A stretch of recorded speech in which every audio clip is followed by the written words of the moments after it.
When my son Devin decided to move into the mansion belonging to his millionaire mother-in-law, Vivian Sterling, his wife, Candace, or Candy as she preferred to be called, happily skipped right after him, leaving me all alone in this house she had always openly despised. I remember perfectly her very last words before she climbed into the luxurious imported sedan Vivian had sent to pick them up. "Rot in that dusty old house, you washed-up old-timer."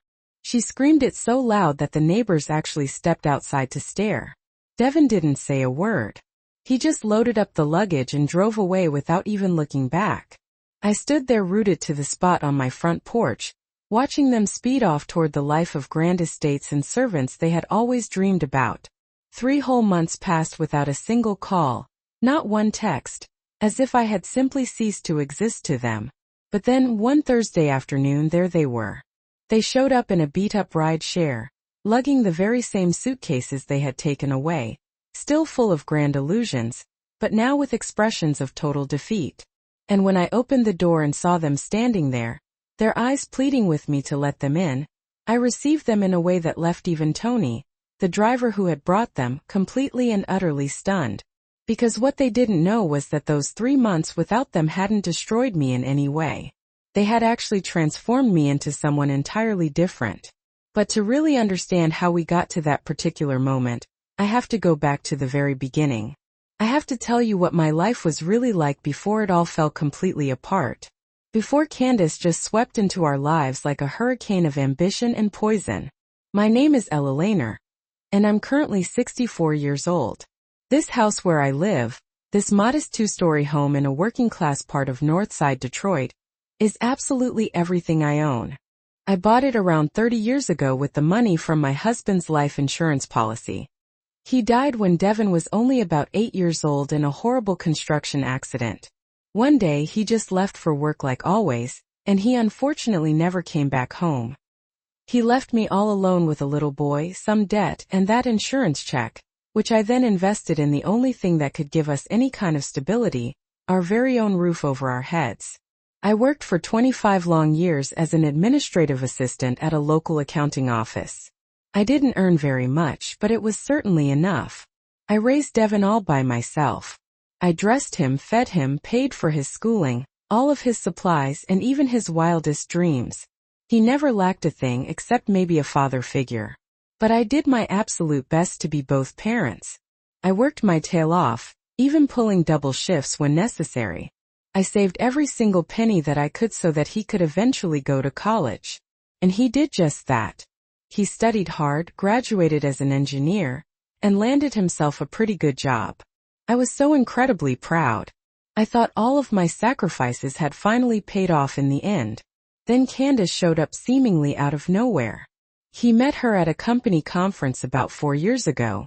She worked in public relations, was always impeccably dressed, and always carried herself with that air of superiority that made me incredibly nervous from the very first moment.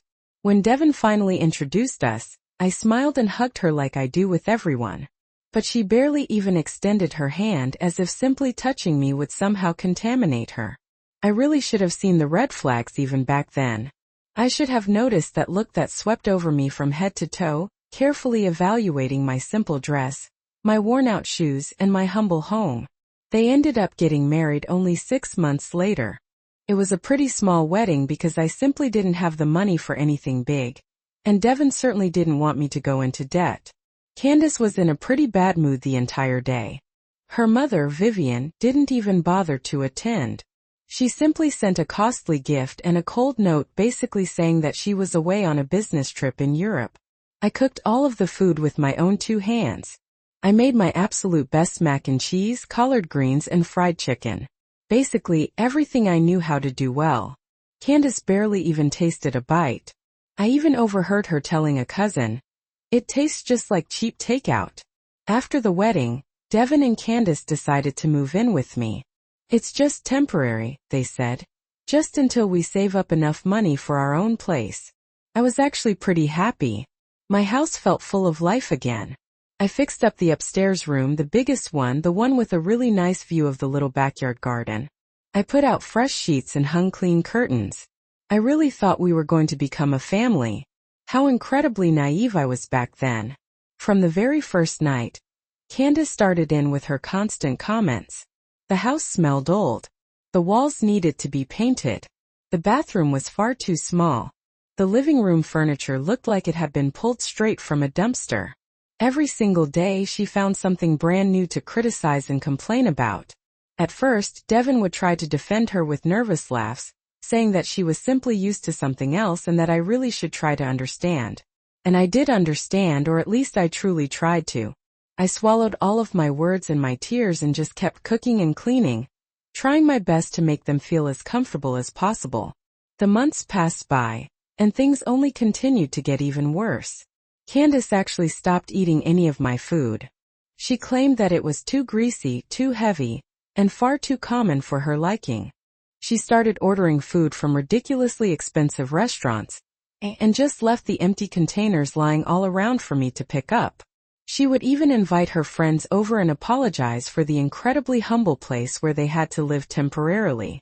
Devin grew quieter and quieter as time went on. He started coming home late from work and would simply shut himself in the room with her. I would often hear them arguing late into the night. Candace would cry, saying she simply couldn't stand living like this anymore. That her mother was right all along, and that she deserved so much better in life. Then Vivian herself started to actually visit us. Visit really isn't the right word to use. Inspect would be far more accurate. She arrived in her imported car with a personal driver, dressed as if she were on her way to a fancy gala. She would enter my house and look at absolutely everything with barely concealed disgust. She'd sit on the very edge of the sofa as if she feared catching poverty just by touching it, and she would just talk non-stop. God, how she would talk for hours. She told Devin that he had potential, that he had actually built a pretty good career despite his humble origins, and that with the right connections he could go so much further in life. And then she would look directly at me and smile, a cold smile that never even reached her eyes.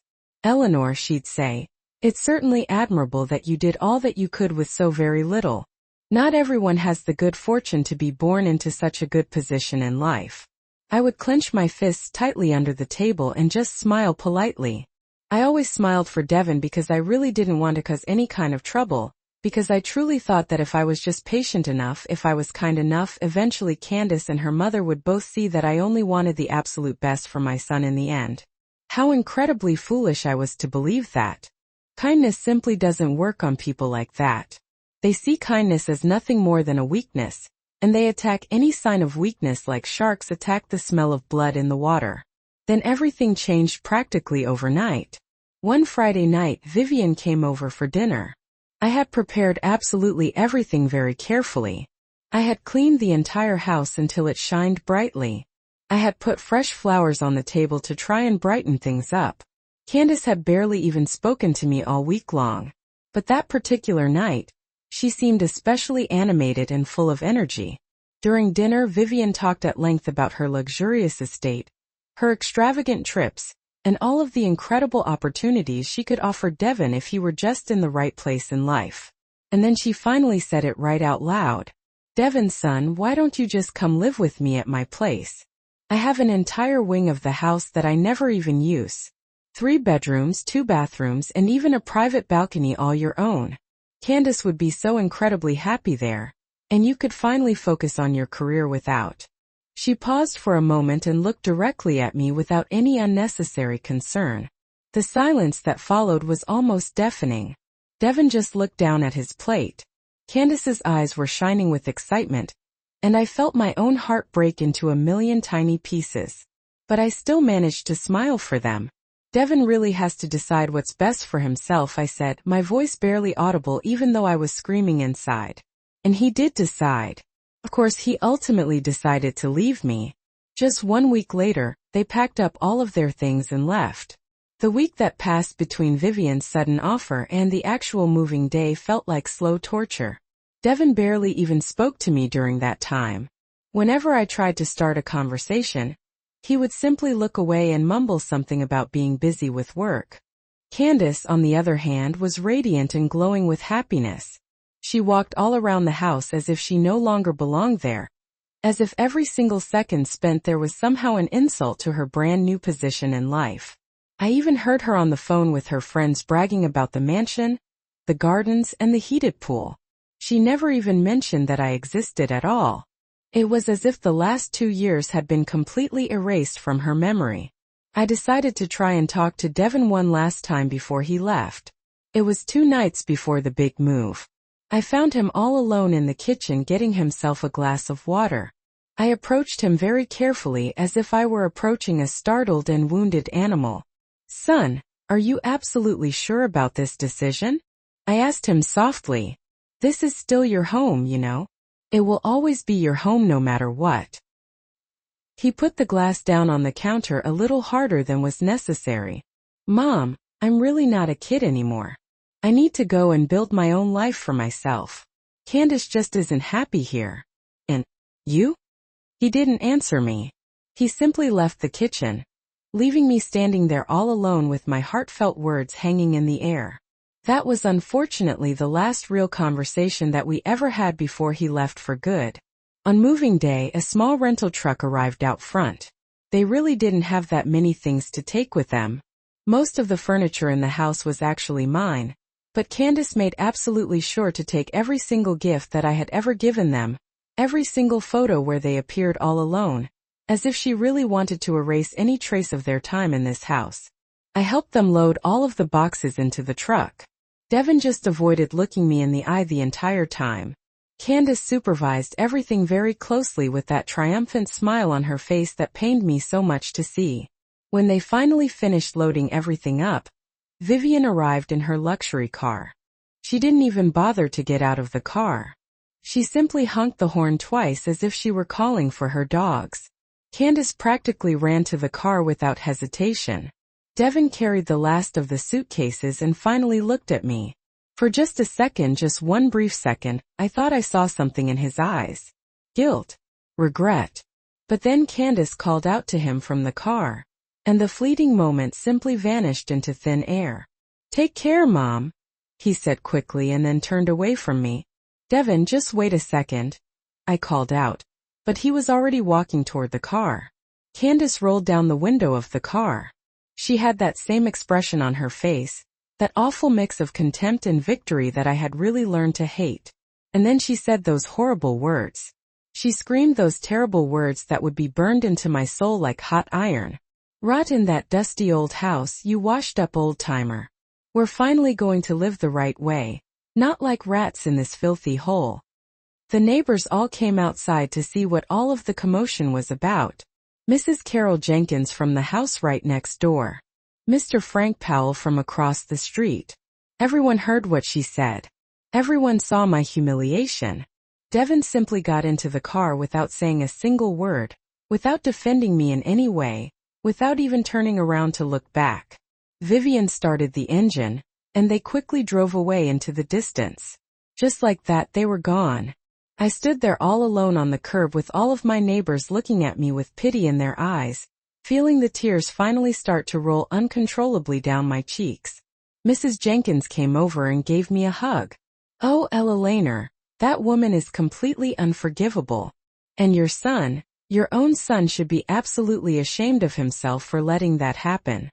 But I really didn't want any comfort from them. I certainly didn't want their pity. I just went back inside and closed the door behind me. The house was terribly silent and empty. For the very first time in many years, I was completely alone. I sat down on the sofa, that old sofa that Candace had criticized so much, and I just cried and cried. I cried for my son, who had ultimately chosen a life of luxury over his own mother. I cried for all of the years that I had dedicated to raising him and sacrificing everything for him, only to have him abandon me like this. I cried for the public humiliation that I had to endure. I cried for absolutely everything. The days passed by and slowly turned into weeks. At first, I checked my phone constantly, waiting desperately for a call, a text, anything at all from him, but absolutely nothing ever came my way. Devin simply didn't call me even once during that time. It was as if I were truly dead to him at that point. The neighbors all looked at me with such sorrow whenever I went outside. Some of them even brought me food, as if I were in mourning for someone who had passed away. And I suppose in a way I actually was. I was mourning the loss of the son that I had lost. Not to death itself, but to something even worse: ambition and terrible ingratitude. One night while I was lying awake in bed, unable to sleep, I heard some strange noises outside of my house. I peeked out the window and saw a group of kids spray painting something on my house wall. The very next day, I discovered that they had written "The Abandoned Woman's House" on the side of my house. Someone in the neighborhood, probably a friend of a gossiping neighbor, had apparently spread the entire story. Now, I was nothing more than the neighborhood spectacle, the pathetic woman whose son had abandoned her for a much better life. I cleaned the wall all by myself. It took me about 3 long hours and 2 buckets full of soapy water to get it all off. Mrs. Jenkins came over to help me out, but I politely told her no. I really needed to do this all by myself. With every single scrub of the wall, I felt something inside of me slowly changing. The sadness began to transform into something completely different, something much harder, and something much stronger. That night, for the first time in almost a month, I didn't cry myself to sleep. I just sat in my kitchen with a cup of coffee and finally looked around me at my house. I truly looked around me for the first time in years. Candace had actually been right about one thing. The house was in need of some serious repairs and updates. The walls were terribly faded. The furniture was way too old. The backyard was terribly neglected and overgrown. But that wasn't because I was poor or miserable as she had claimed, but because I had devoted every single penny and every spare minute to taking care of Devin and raising him to be the best person that he could be. I had simply forgotten to take care of myself over the years. I had completely forgotten to take care of my own space and my own well-being. I opened a notebook and started making a long list of things that needed to be done. Paint for the walls, fixing the leaky bathroom faucet, changing the old curtains, and fixing up the garden. Every single thing that Candace had criticized and complained about, I was going to improve for myself. But not for her, and certainly not to prove anything to anyone, but just for me, because this was my house, this was my home, and I truly deserved to live in a beautiful place. The very next day, I took out all of my savings from the bank. It really wasn't all that much.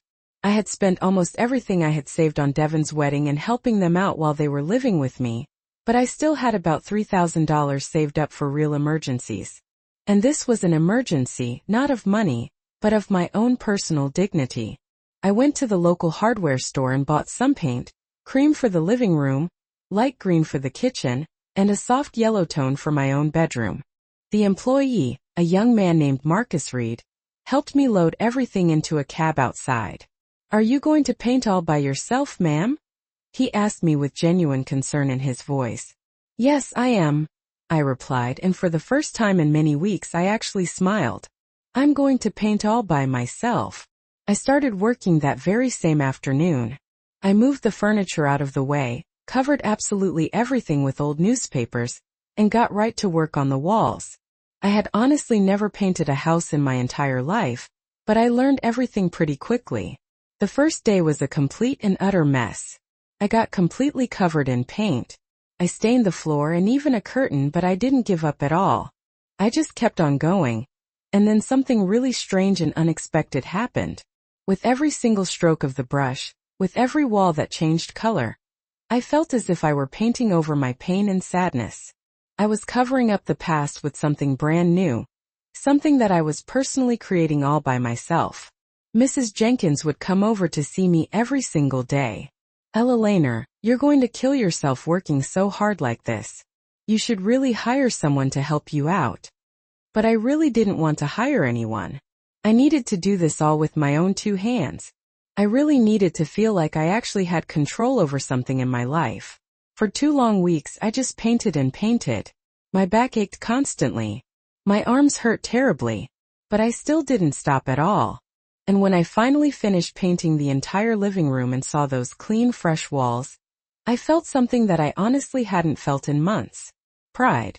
But there was still something gnawing at me deep down inside. A question that simply wouldn't let me sleep peacefully at night. How was Devin actually doing? Was he truly happy living in that mansion? Did he ever even think about me? A part of me, the maternal part of me that would never die, still worried deeply about him and missed him terribly, and that ultimately made me feel weak and utterly foolish. Then I suddenly remembered something very important. Jasmine Hayes, my good friend Jasmine from the office where I had worked for so many years. She had actually become a lawyer after studying at night for many long years. We really hadn't seen all that much of each other lately, but we were still really good friends. Maybe she could potentially help me better understand my options in this difficult situation. Not to sue Devin in any way. I would never do something like that, but maybe just to protect myself and my assets, to make absolutely sure that this house, the only thing that I truly had of any real value, remained solely mine and under my control. I picked up the phone and called her right away. Her voice on the phone sounded surprised but also happy to hear from me. "Eleanor, it has been so long since we last spoke. How are you doing these days?" And for the first time in a really long time, I was completely honest with her. "Not very well at all, Jasmine. I really need to talk to you about something important. Can we potentially meet up sometime soon?" We arranged to meet the very next day at a small coffee shop near her office. I really didn't know it at the time, but that phone call was going to end up changing absolutely everything for me. The coffee shop where I met Jasmine was a small, cozy little place, very different from all of the elegant restaurants that Candace was probably frequenting these days. I arrived about 15 minutes early, feeling extremely nervous, and honestly not even knowing exactly what I was going to say to her. When Jasmine finally walked in, I was actually quite surprised to see how much she had changed over the years. She was no longer the timid secretary that I remembered. Now she walked with confidence, wore stylish suits, and carried a very professional-looking leather briefcase. She had really become someone truly important and successful. I suddenly felt incredibly small and insignificant next to her, but when she finally saw me, her face immediately lit up with that warm and genuine smile that I had always remembered so fondly. She gave me a really tight hug, and in that sincere embrace, I felt something that I really hadn't felt in a long time. Genuine acceptance. "Eleanor, please tell me everything that's been going on in your life," she said to me as we sat down at a table together. And so I did exactly that. I told her absolutely everything, from the very moment that Devin first met Candace to the day that they packed up all of their belongings and finally moved out of my house. I told her all about the many humiliations that I had suffered, the constant scorn from Vivian, and the incredibly cruel words that Candace had screamed at me in front of all of the neighbors. I even told her about all of the long nights that I had spent wide awake in bed, just constantly wondering what I had done wrong as a mother to deserve all of this. Jasmine just listened in complete silence, but I certainly watched her expression harden with every single detail that I shared with her. When I finally finished telling her everything, she reached across the table and took my hand in hers. "Eleanor, what they have done to you is absolutely unspeakable and unforgivable. But I need to ask you a very important question right now. The house that you currently live in, whose name is actually on the deed?" "Mine, of course," I replied to her. "I bought it with my husband's life insurance money about 30 years ago. Everything is solely in my name." Jasmine just nodded her head, looking very thoughtful. "That's good to hear. Very good indeed. Does Devin have any sort of document that credits him as a co-owner of the property?" "No, we never did anything like that at all. Why do you think that he would ever try to take my house away from me? With people like that millionaire mother-in-law of his, you honestly just never really know what they are capable of doing. But there is certainly something else far more important that I really want you to understand fully, Eleanor. What Devin did, just abandoning you like that without providing you with any kind of support at all, could technically be considered elder abandonment under the law. You are currently 64 years old. If you really wanted to, you could potentially initiate legal action against him." I completely froze at that very moment. Sue my own son in court? No, Jasmine. I could honestly never bring myself to do something like that to him. I'm certainly not telling you to actually do it in the end.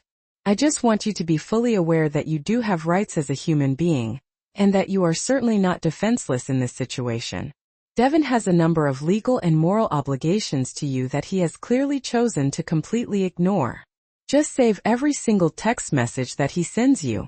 Document every single phone call that you make, or rather, the lack of them. Just document everything, not necessarily because you are actually going to use it against him, but simply because you honestly never really know when you might end up needing it down the road. Her important words just kept ringing in my head for days on end. I actually had rights in this life. I was certainly not defenseless at all. It was such a simple yet incredibly powerful concept to grasp. My whole entire life I had always been the one who constantly sacrificed, the one who always gave everything to others, and the one who always made herself feel small and insignificant just so that others could truly shine. But it really didn't have to be that way for me anymore. The days quickly turned into weeks, and then the weeks slowly turned into months. I just continued working on improving my house. After painting all of the interior walls, I repaired the leaky bathroom faucet all by myself. I even hired Marcus, the young man from the hardware store, to help me out with the more difficult things that I simply couldn't do all alone. He turned out to be a hardworking and honest young man. He charged me a fair price for his services, and he always did excellent work. We fixed up the entire garden together, planting brand new flowers and repairing the broken fence. I even replaced all of the old curtains with brand new ones in a light beige color that really let in a lot more natural light into the house. I bought some beautiful plants for the living room as well. Little by little, my house was completely transforming before my very eyes, and I was definitely transforming right along with it. I had actually lost some weight from all of the hard physical work that I was doing every day. My skin even had more color to it from spending more time out in the garden. But the biggest change of all really wasn't physical in any way. It was entirely internal. Something in my gaze had actually changed noticeably. I was certainly no longer the scared and hurt woman who cried every single night. I was slowly becoming someone much stronger, someone who didn't necessarily need anyone else's approval in order to feel valuable and worthy. One warm afternoon, while I was busy watering all of the plants in the garden, I suddenly heard my phone ringing loudly. It was an unknown number. For just a moment, I considered not even answering it, but something deep down inside told me to take the call anyway. Mom! Devon's voice sounded very strange, tense, and almost desperate on the other end of the phone. My heart suddenly leaped with joy. After almost 3 long months of complete and utter silence, he was finally calling me. Devon, are you okay? Is everything all right with you? Yeah, I'm fine. Listen, Mom. I really need to ask you a rather big favor right now. It's very important to me. A favor? No, I miss you a lot, my son. No. I'm very sorry that I haven't called you recently. No. How have you actually been? Just a favor, Mom. What do you need right now? My voice sounded much colder than I had honestly intended for it to sound. I need you to lend me some money, Mom. It's $5,000. I need it very urgently. I'm not sure, I said, staying completely silent for a moment. $5,000 was a lot of money for me. I had exactly $5,200 left in my bank account. That was all of my savings. What was left after buying all of the materials to fix up the house? It was my financial security and my personal peace of mind. What do you actually need all of that money for, Devon? He hesitated for a long moment. It's just for expenses, Mom. Things have just come up very suddenly recently. I really can't fully explain it to you right now, but I just really need the money. Expenses? Don't you currently live in a huge mansion with your wealthy millionaire mother-in-law? What kind of expenses could you possibly have? Mom, please just don't start with me right now. Are you going to help me out or not? That's all I really need to know at this point. The utter coldness in his voice hurt me even more deeply than any of Candace's constant shouting ever had. This was my own son, the boy that I had personally raised all by myself, talking to me as if I were nothing more than a bank to him, just a financial resource for him to selfishly exploit. Devon, I haven't actually seen you in nearly 3 months now. You haven't called me even once to simply ask if I'm still alive or dead. And now you're calling me out of the blue just to ask me for money. Do you really expect me to say yes to you at this point in time? I just knew that you were going to act like this. You're always the same, always playing the victim card with me. Look, if you really don't want to help me out here, just say so, and I'll go bother someone else with it.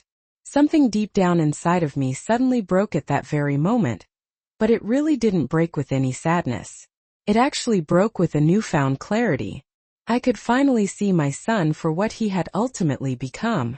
A selfish man who only sought me out whenever he desperately needed something from me. No, Devin, I will definitely not be lending you that money right now. The silence on the other end of the phone was almost deafening. Then I suddenly heard Candace shouting something in the background that I couldn't quite make out.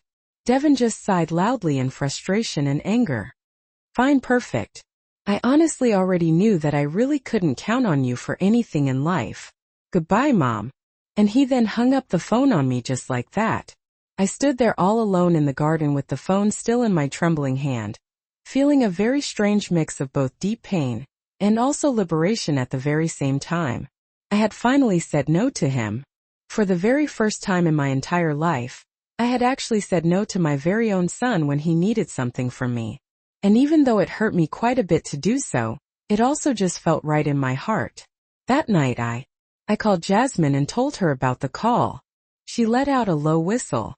Eleanor, something is definitely going on at that mansion. Millionaires don't borrow $5,000 unless they're facing some serious problems.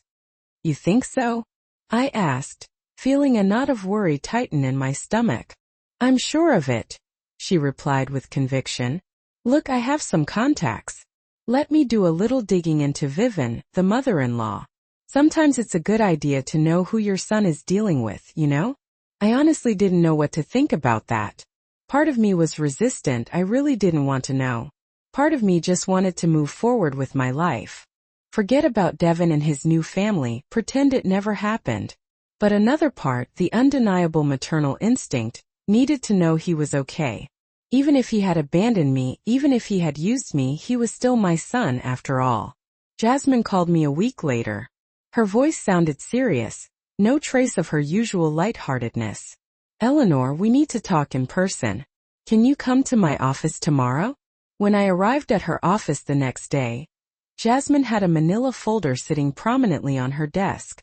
I sat down and she wordlessly handed it to me. I found some interesting things about Vivian, she said, her expression grim. For starters, that mansion she lives in? It isn't hers. She's renting it. And according to my sources, she's behind on the payments big time. She continued. I also discovered that her supposed import business is deep in the red, like drowning. She's been living on appearances, Eleanor, on pure smoke and mirrors, creating an illusion. I stared at the papers, flipping through them, unable to fully believe what I was seeing. But the luxury car, the clothes. I stammered. All rented or on credit, every single thing, Jasmine confirmed. Vivian is indebted up to her neck, teetering on the edge of financial ruin. And there was more, she added with a sigh. Apparently, she's been charging Devin and Candace rent. She charges them for their room, their food, everything. Your son isn't living for free in that mansion. He's paying for the privilege, a steep price. Jasmine paused. And it seems Vivian is squeezing every single penny out of them that she possibly can, bleeding them dry. I felt a mixture of conflicting emotions wash over me. Satisfaction, admittedly, because Candace wasn't living the fairy tale she had so smugly imagined she would, but also a deep sense of concern. Devin was my son after all, despite everything. Even though he had abandoned me, I didn't genuinely want him to suffer or be taken advantage of. What do I do with this information? I asked, feeling lost. Jasmine simply shrugged. Nothing for now. Just keep it. Something tells me you'll need it soon. Trust me on this. And she was absolutely right. Because 2 weeks later, on a rainy Thursday afternoon that seemed to mirror my mood, my doorbell rang, shattering the calm I had managed to build in my life. And when I opened the door, there they were. Devin and Candace standing before me with their suitcases and faces of utter defeat, silently begging with their eyes for me to let them in, to offer them sanctuary. And there was also Tony, the rideshare driver who had brought them, watching the whole scene unfold with wide, curious eyes. But I was no longer the same woman they had left behind, that much was certain. and what I was about to do would leave everyone, including myself, speechless. When I opened the door and saw Devin and Candace standing there, drenched and miserable with their suitcases soaked by the relentless rain, time seemed to grind to a halt, the seconds stretching out like taffy. Exactly 3 months and 2 weeks had passed since I had last laid eyes on them. 3 months and 2 weeks since Candace had screamed those incredibly cruel words at me in front of the entire neighborhood, publicly humiliating me. And now they were standing here at my door, wearing the same expensive clothes they had worn when they left, but now those clothes were wrinkled and stained, bearing the marks of hardship and neglect. Candace no longer wore that smug expression of superiority. Her eyes were red and swollen from crying, and her carefully applied makeup was smeared and streaked. Devin couldn't meet my gaze directly. He kept looking down at the ground, shuffling his feet. Tony, the rideshare driver, was unloading more suitcases from the car. I recognized those suitcases immediately. They were the very same ones they had left with, but now they looked beaten up, scratched and scuffed, as if they had been carelessly tossed around and mistreated. "Mom," Devin finally spoke, breaking the heavy silence. His voice sounded broken, barely a whisper. "We need to talk to you. Can we come in, please?" I didn't move an inch. I simply stood there in the doorway, blocking their path, scrutinizing them both. Candace was wrapped in a thin sweater that clearly wasn't enough to shield her from the rain's chill. She was visibly trembling, but I couldn't tell if it was from the cold or from something else like fear or anxiety. I noticed she was wearing the same green dress she had worn on moving day, the day she had flaunted her new life. That dress, that had surely cost more than I made in a month, was now dirty and frayed at the hem, a stark contrast to its former glory. "Talk?" I repeated slowly, deliberately. "How very interesting. 3 months ago you didn't want to talk to me. 3 months ago, you only wanted to go off and live your life of luxury and leave me to rot in my dusty old house. You washed-up old-timer. Weren't those the very words you used, Candace?" I seemed to recall them quite vividly. Candace flinched visibly, as if I had slapped her. For the first time since I had known her, I saw her completely and utterly speechless, all her usual confidence and bravado gone. She opened her mouth as if to speak, but no sound came out. She just stared at me with wide, pleading eyes. Devin took a hesitant step forward, trying to bridge the distance between us. "Mom, please," he begged. "We made a mistake. A huge mistake. Vivin. Things didn't work out the way we expected them to." "Didn't work out the way you expected them to?" I asked, my voice sounding harder and colder than it ever had before. "Oh really? And what exactly didn't work out the way you expected? The mansion wasn't grand enough? The food wasn't expensive enough? Or perhaps it was that Vivin turned out not to be as generous as you so naively thought she would be?" Tony, the rideshare driver, finished unloading the suitcases and approached us, looking impatient. "Ma'am," he said to Devin, holding out his hand, "that'll be $120 for the ride. I need to get going." Devin stammered. I don't have cash right now. Do you accept a transfer? My app isn't working for me in this rain." Tony shook his head firmly. "I need cash, pal." There was an awkward silence as Devin frantically searched his pockets, coming up empty. Candace opened her designer purse and rummaged through it, finally pulling out a wrinkled $50 bill. Between the two of them, they managed to scrape together a paltry $115. They were still $5 short. I watched the entire pathetic scene unfold without saying a single word, without offering to help in any way. These were the same two people who just a few months ago had left in a luxury car, bragging about their new life and flaunting their wealth, and now they couldn't even afford to pay a taxi fare. The irony was almost comical. Tony looked at me expectantly, his gaze piercing. He knew exactly what he was waiting for. For me, the good self-sacrificing mother, to pull out the missing $5 and solve the problem, just as I always had in the past, always bailing them out of their messes. But I simply crossed my arms over my chest and hardened my heart. "I'm sorry, Tony," I said with a shrug. "I didn't order this cab, so it's not really my problem." Devin's eyes widened in surprise, shocked by my refusal to help. Candace looked as if she was on the verge of tears, her face crumbling. Tony sighed in frustration, clearly annoyed. Look folks, I need to get paid. I have a family to support, you know?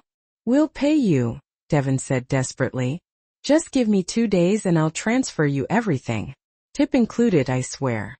Tony didn't look convinced, but he reluctantly accepted the $115, stuffing the crumpled bills into his pocket. 2 days, he warned. If I don't get the rest, I'll have to report this. Don't think I won't. He got back into his car, muttering something under his breath about problematic customers, and drove off, leaving the three of us standing there in the pouring rain that was now coming down in sheets. Devin picked up a suitcase, struggling under its weight. Mom, please, he pleaded, his voice dripping with desperation. We're soaking wet and freezing. Can we just come inside? Just for a little while? I looked behind me at my house, my clean, newly painted house, my sanctuary that I had painstakingly built with my own 2 hands over the past 3 months, the place where I had finally found some semblance of peace after years of being belittled and used and taken for granted. And then I looked back at my son and his wife standing there, expecting me to do what I had always done, to sacrifice myself and my well-being for them without a second thought. The anger and resentment that had been simmering inside me for so long finally boiled over. No, I simply said, my voice devoid of any warmth or emotion. The silence that followed was absolute, heavy and thick. Even the rain seemed to quiet down for a second, as if holding its breath. Devin looked at me as if he hadn't understood the word, as if it was incomprehensible to him. What? He asked, bewildered. I repeated slowly, deliberately. No, you cannot come into my house. I will not let you in.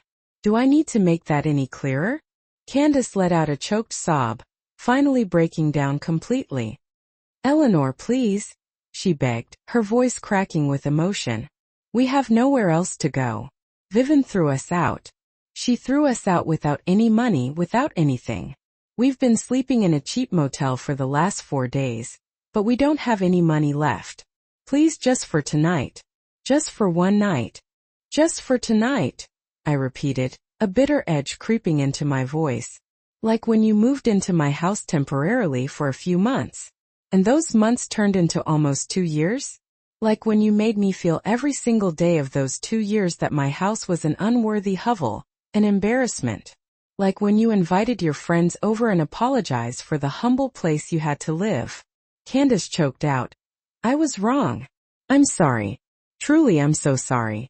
I didn't appreciate anything you did. Her tears ran down her cheeks, mixing with the rain, a pathetic sight. You know what's sad, Candace? I said, my voice soft but firm. What? She asked, sniffling. I believe you, I said. I actually believe you're sorry. But you're not sorry that you treated me like dirt. You're sorry that you're now in the position I was in, that you're no longer living the high life. You're sorry for your own downfall, not for my pain. Devin dropped his suitcase with a thud. His face contorted with a mixture of anger and despair. Mom, I'm your son, he pleaded, resorting to the ultimate guilt trip. Are you really going to leave me out in the street to fend for myself? How can you do this to me? Those words, those damned words designed to make me feel guilty, to activate that maternal instinct he knew still lived inside me, still had a hold on me. And yes, I felt it.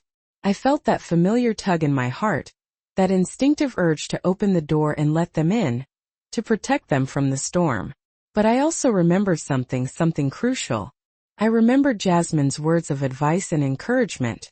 You have rights, Eleanor. You are not defenseless.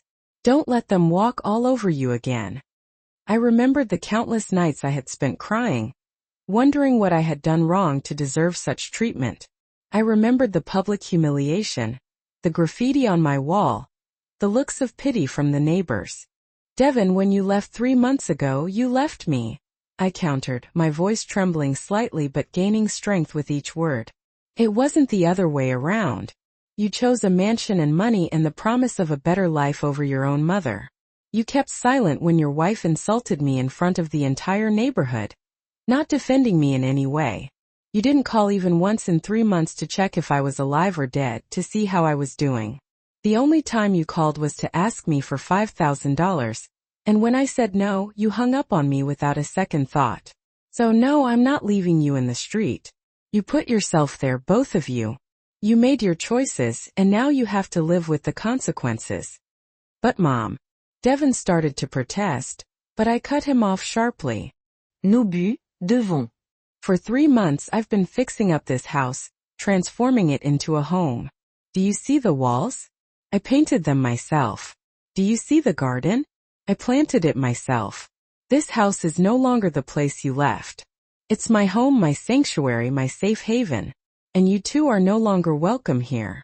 I will not let you destroy the peace I have worked so hard to achieve. Candace, completely broken, finally fell to her knees on the wet pavement, her expensive clothes now ruined. Please, Eleanor, she sobbed, her voice barely audible. I beg you. Don't do this to us. We made a terrible mistake. We know that now, but we need you. We're desperate. You need me.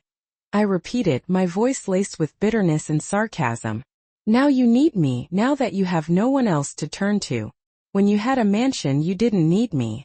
When you had money, you didn't need me. You only need me when you have no one else left, when you're down on your luck and have nowhere else to go. Just then, Mrs. Jenkins, my next-door neighbor, came out of her house with a large umbrella, peering at the scene with undisguised curiosity. Mr. Powell, another neighbor, also emerged from his house to see what all the commotion was about. The same neighbors who 3 months ago had witnessed my humiliation were now witnessing this, my moment of defiance. But this time I wasn't the humiliated one, the victim. This time I was the one with the power, the one in control. Devin ran his hands through his wet hair in frustration, his face a mask of desperation and anger. Fine, he said, his voice dripping with sarcasm. I get it. We treated you badly. We were ungrateful. What do you want us to do? Do you want us to kneel to ask for your forgiveness 1,000 times? I'll do it. I'll do whatever it takes, Mom. Please just let us in for tonight. We'll find another place tomorrow, I promise. Anything, just name it. Candace, still kneeling on the ground, continued to sob uncontrollably. No, Mom, Devin continued, his voice laced with panic. It's pouring rain. We have no money. What are we going to do? Where are we supposed to go? I don't know, Devin, I said, my voice cold and detached. It's not my problem anymore. Maybe you can call Vivian and see if she's changed her mind. Or maybe you can call Candace's rich friends and ask them for help.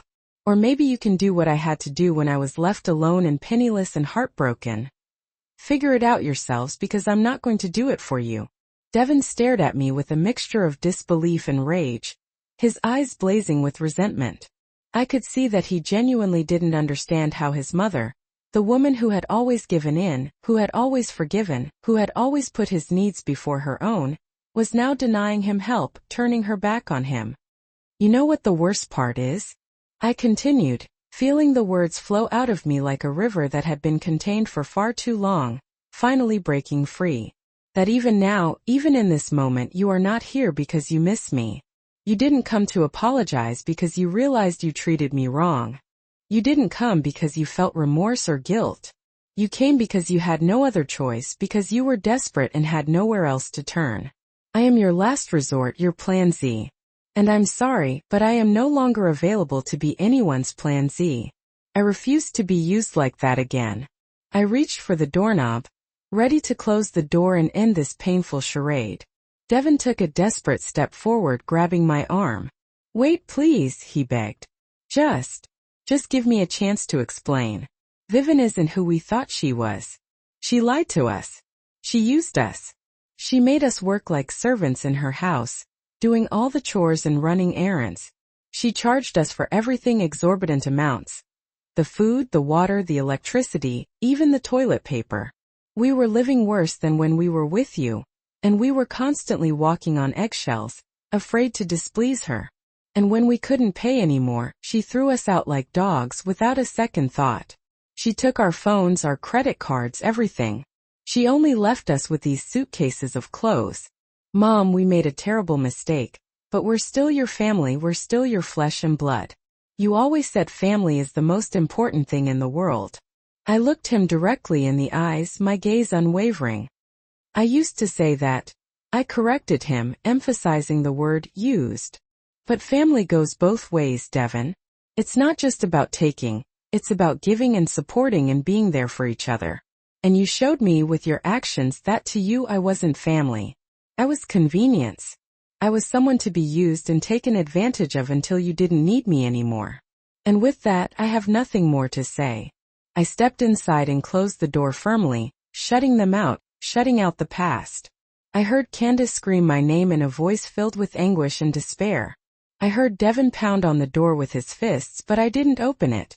I refused to yield. I stood there on the other side, my back pressed against the cold wood, feeling my heart pound fiercely in my chest.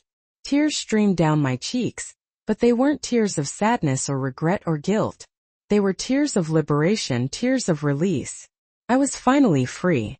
Outside, the knocking and the shouting continued for a few more minutes, then gradually subsided. Finally, I heard voices, muffled but audible. It was my neighbors, Mrs. Jenkins and Mr. Powell. Mrs. Jenkins had come out with her big umbrella and was offering to take them to a nearby homeless shelter. Mr. Powell, known for his generosity, offered them some money for a cheap motel. My neighbors, the people Candace had so despised and looked down upon, were showing more compassion and empathy than I was, offering help and support. But that was their decision, their choice. I had made mine, and I would not waver. That night I didn't sleep. I sat in my newly painted living room, sipping tea and staring out the window, thinking about everything that had happened, replaying the events of the day over and over in my mind. Part of me felt guilty, wondering if I had been too harsh, too unforgiving. Part of me still wanted to run out and bring them back in, to offer them shelter and comfort. But another part, the stronger part, the part that had finally found its voice, knew that I had done the right thing, that I had made the only choice I could make. For the first time in my life, I had chosen my own dignity and well-being over someone else's needs. And it felt terrifying, but it also felt incredibly empowering. I had finally broken free from the cycle of self-sacrifice and codependency that had defined my life for so long. The next morning, I woke up early after sleeping only a few restless hours. My first thought, inevitably, was of Devin and Candace. Where had they spent the night? Were they okay? What were they going to do now? That persistent maternal voice inside me still worried, still felt that nagging tug of guilt, but I fought it back. I forced myself to get out of bed, prepare coffee, and go sit in my newly fixed garden, my little sanctuary. The flowers I had planted were blooming, their vibrant colors a welcome sight. The morning sun made the leaves, still wet from the previous night's rain, sparkle and shimmer. Everything looked clean and fresh and new, as if the world had been washed clean. Mrs. Jenkins knocked on my door around 9 a.m. She brought a plate of freshly baked sweet rolls, a peace offering, and that familiar expression of concern that I knew so well etched on her face. "Eleanor, are you okay?" she asked, her voice gentle as she came into the kitchen. She paused when she saw the freshly painted walls, the new curtains, the carefully chosen decorative details. "Oh, Eleanor, your house is beautiful. I haven't been in here since you started fixing it up. You've done an amazing job." "Thank you, Carol," I said, offering her a smile. "Please sit down. I'll pour you some coffee." We sat at the small kitchen table, the aroma of coffee filling the air. Carol fiddled with her cup, clearly wanting to say something important but not knowing how to begin, hesitant to broach the sensitive subject. "Just say it, Carol," I finally told her, cutting through the awkwardness. "I know you came to talk about what happened last night, and I'm ready to hear what you have to say." She sighed, relieved that I had broken the ice. "I took them to Pastor Michael's church shelter," she said, her voice low. "He was kind enough to give them a room for 3 nights. Eleanor, they looked absolutely destroyed, completely broken. Candace didn't stop crying the whole way there. Devin barely spoke. They're really going through it." I felt that familiar weight settle in my chest, that familiar pang of guilt and worry. And you came to tell me I was too hard on them, that I should have helped them, I said, stating the obvious. No, Carol replied, surprising me with her unexpected response.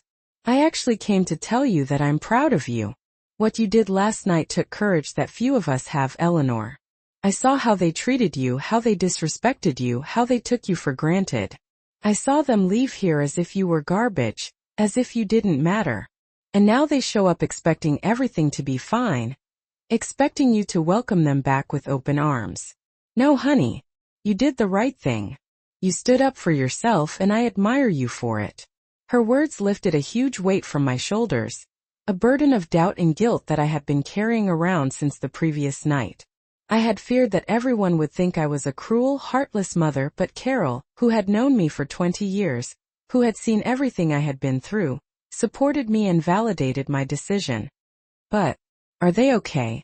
I asked, despite my efforts to remain detached. Do they have enough to eat? Are they safe? The church provides them with meals, and Frank gave them $200, more than they probably deserve if you ask me, Carol said with a shrug. But you know Frank, he has a heart of gold and can't stand to see anyone suffer, even those who have wronged him. I nodded slowly, feeling a mix of relief and something else, something I couldn't quite identify or put into words. I didn't want Devin to suffer, but I also didn't want to rescue him, to enable his bad behavior. It was like walking an emotional tightrope, trying to balance compassion with self-preservation.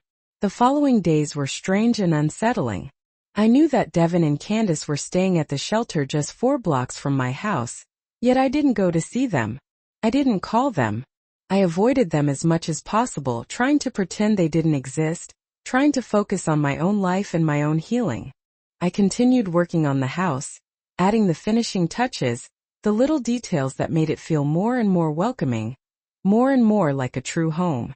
Marcus, the young man from the hardware store who had helped me with the repairs, came to install new light fixtures in the living room, filling the space with a warm, inviting glow. One afternoon, while I was watering the plants in the garden, I heard voices in the street. It was Candace, and she was talking to someone on her cell phone, her voice practically shouting, filled with desperation. I don't care what you have to do, she said. I need you to help me. I'm your cousin, remember? Or did you forget all about when I lent you money for your business and bailed you out of that mess? I need you to come through for me now. There was a pause as she listened to the person on the other end of the line. Then Candace shouted in frustration and hung up the phone with a violent gesture, her face contorted with anger and disappointment. I watched her walk dejectedly down the street with her shoulders slumped, defeated, all her former pride and arrogance gone. She was wearing the same clothes she had worn 3 days ago, the clothes that had been ruined in the rain. Her hair, which had always been perfectly styled, was now messy and dull, hanging limply around her face.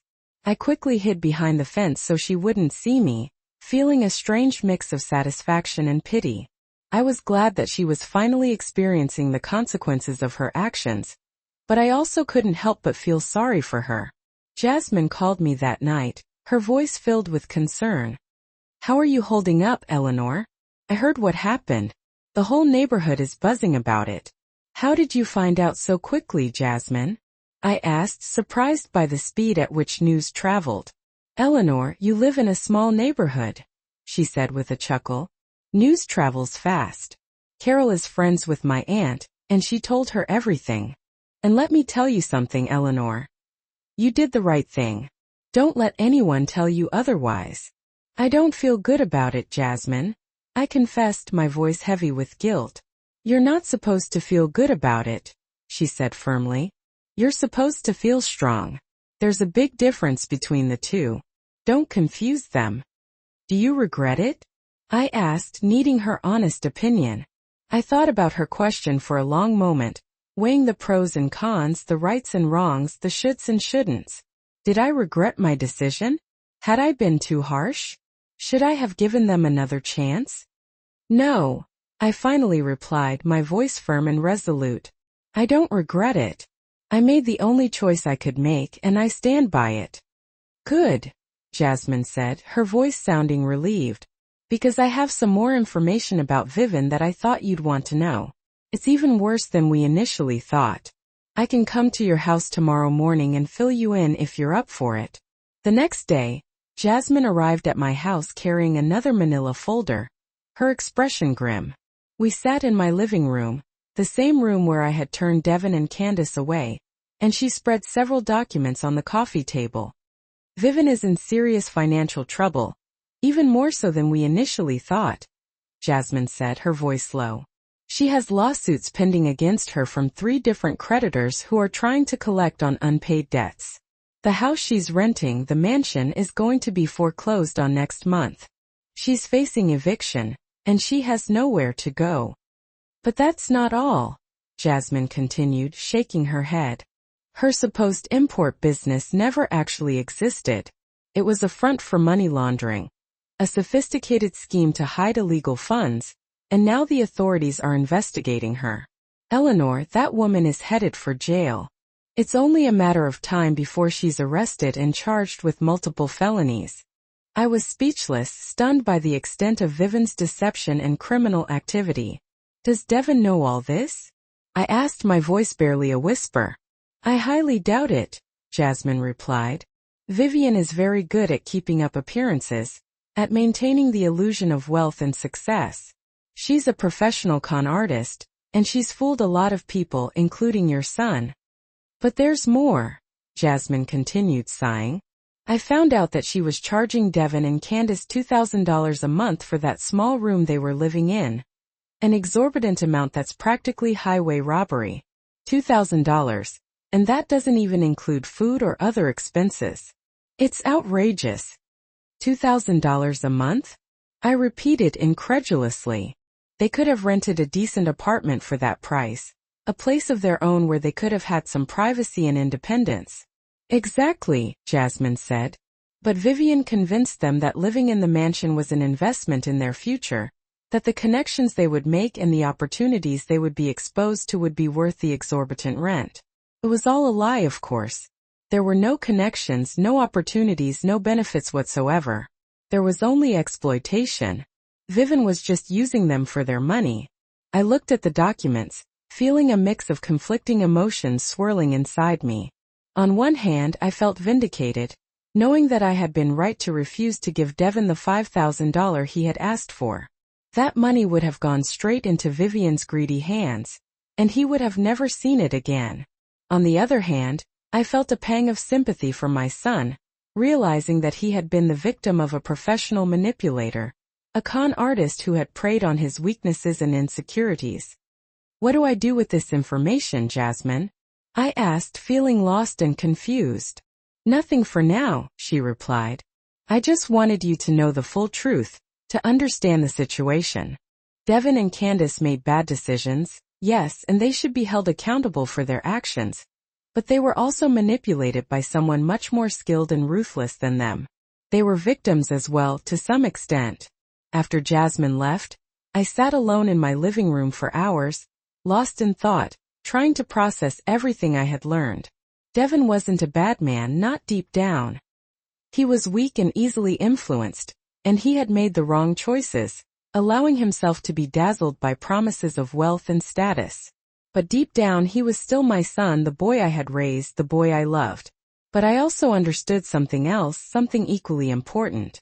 The fact that he had been manipulated and taken advantage of didn't erase what he had done to me. It didn't erase the humiliations, the abandonment, the disrespect.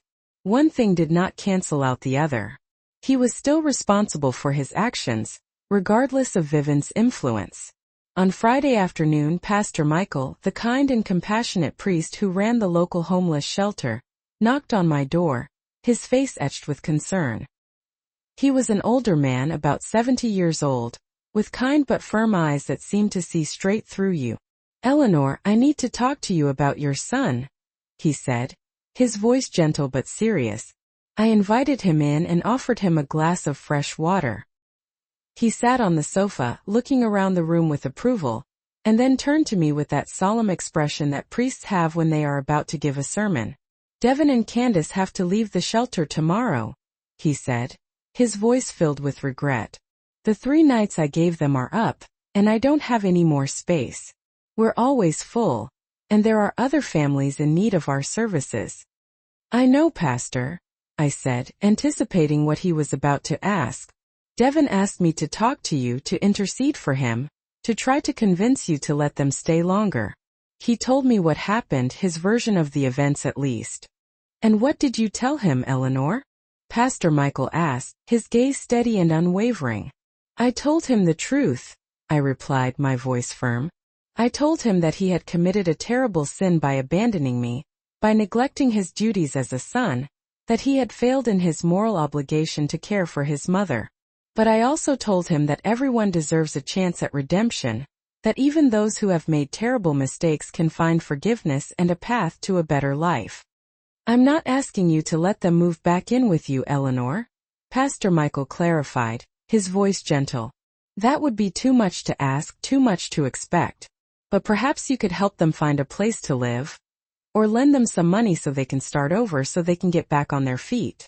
A little help can go a long way, and it could make all the difference in their lives. I looked him directly in the eyes, my gaze unwavering, and shook my head slowly. Pastor, with all due respect, no, I said firmly. I cannot and will not help them. I'm sorry, but I have to protect myself. I've given them enough already, and I can't give any more. Pastor Michael sighed, his face falling. I understand your pain and your anger, Eleanor, he said, his voice filled with compassion. But vengeance is not the path to healing. Holding on to resentment and bitterness will only hurt you in the long run. Forgiveness is the key to inner peace. It's not vengeance, Pastor, I said, my voice rising slightly. It's protection. For 3 months I've been rebuilding my life, piece by piece, fixing my house, healing my wounds and finding my strength. If I let them in now, even a little, I'll fall back into that old pattern of sacrificing myself for people who don't value me, of putting their needs before my own. I refuse to let that happen. Devin is an adult. He's 32 years old. He has an education, skills and abilities. He can work, he can earn a living, he can get ahead. He doesn't need my help and he doesn't deserve it. Not anymore. Pastor Michael remained silent for a long moment, his face thoughtful. Then he nodded slowly, acknowledging my position. You're right, Eleanor, he said quietly. You're absolutely right. I respect your decision, and I understand your reasons. May God bless you, Eleanor, and may He give Devin and Candace the strength to face the consequences of their actions and find their own way in the world. After Pastor Michael left, I went out to my garden and sat among the flowers, letting the warmth of the sun soothe my soul. Tears streamed down my cheeks, but they weren't tears of sadness or regret. They were tears of liberation, tears of strength, tears of self-respect. Every person who had come to my door expecting me to yield, to be the self-sacrificing, long-suffering mother, had left understanding my position, understanding that I had finally drawn a line in the sand and was unwilling to cross it. I wasn't being cruel or heartless. I was being strong, being assertive, being true to myself. That night, alone in my beautiful translation. Had pets. Devin was allergic as a child, and after that I simply never thought about it. But now, looking at my renovated house, my rebuilt life, the idea of having a small living being to keep me company sounded wonderful. What color are they? There are 3. One is completely white. Another has orange and black patches, and the last one is gray with green eyes. They're very affectionate, ma'am, and they're already litter trained. I'd like to see the gray one, I said impulsively. An hour later, Marcus returned with a cardboard box. When he opened it, the most beautiful kitten I had ever seen appeared. Soft gray fur, bright green eyes, small and perfect. She looked at me with curiosity and meowed softly. She's precious, I whispered, taking her in my arms. The kitten immediately snuggled against my chest, purring. I felt something melt inside me. I'll keep her. Marcus smiled broadly. I knew you'd like her. My grandmother says this one was the most affectionate of all, as if she were waiting for the right person. After Marcus left, I sat on the sofa with the kitten on my lap. I stroked her gently while she purred. You need a name, I told her. I thought for a moment and smiled. I'll call you Luna because you arrived just as my life is starting over, like a new moon. The following days were different. I no longer felt alone in the house. Luna followed me everywhere. She slept in my bed, sat on my lap while I watched television. Mrs. Jenkins came to meet her, and fell in love with her immediately. Oh, Eleanor, look at her. She's gorgeous. This house needed life like this, cheerful, positive. She was right. The house no longer felt like the place where I had suffered humiliations.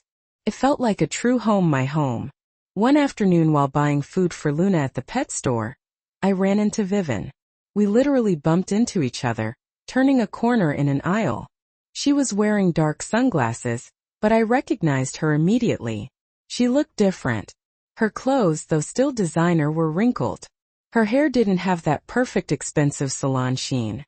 She looked tired, old. Eleanor, she said in surprise, removing her sunglasses.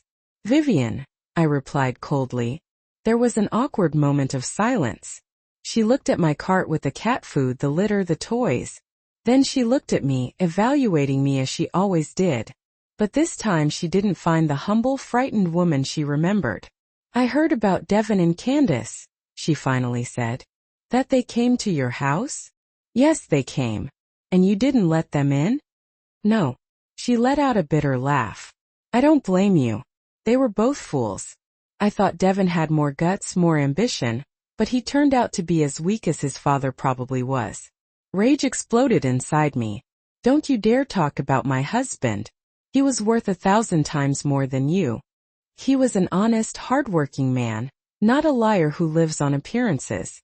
Her eyes narrowed. What did you say? What you heard? I know everything about you, Vivian. I know your mansion is rented. I know you're in debt. I know you charged Devin and Candace $2,000 a month for a room. I know everything. Her face palled. For the first time since I'd known her, Vivian looked small, vulnerable. You don't know anything, she mumbled, but her voice lacked conviction. I know enough. I know you used my son. You squeezed him until there was nothing left to take. And now when things get tough for you, you threw them out like garbage just like they did to me. They made their own decisions. Yes, they did. And now they're paying for them just as you'll pay for yours. I've heard the authorities are very interested in your import business, or should I say your non-existent business. Her face twisted into fury. Watch what you say, you old busybody. Oh, you're going to sue me? Go ahead. I'd love to see your finances exposed in court. I leaned closer to her and lowered my voice. You thought I was a weak, stupid woman, someone you could belittle, but you were wrong. I raised my son alone. I bought my house alone. I rebuilt myself alone. While you sink in your lies and your debts, I am stronger than ever. I didn't wait for her response. I paid for my things and walked out of the store with my head held high. My hands were shaking. My heart was pounding. But I felt powerful. I had told the woman who had caused so much harm the truth about herself. That night Jasmine called me excited. Eleanor, you won't believe this. Vivian was arrested this afternoon. Apparently, the investigation moved faster than expected. They're charging her with fraud and tax evasion. She's going to trial. I sat on the sofa absorbing the news. Luna jumped onto my lap. And Devin, is he involved? No, he didn't know anything. He was just a victim of his mother-in-law. But this means that any hope they had of recovering the money they gave Vivian is gone. That money is lost. After hanging up, I sat thinking. Devin and Candace had lost everything. Their money, their pride, their dreams of grandeur. And I, the woman they had abandoned, was better than ever. On Sunday, I decided to do something I hadn't done in years. I went to the park alone. I walked the trails, watched families playing, couples holding hands. Before, those scenes would have made me feel lonely and sad. But now I felt free. I didn't need anyone to be happy. I had my house, my kitten, my inner peace. On a park bench, I met a woman named Ruth.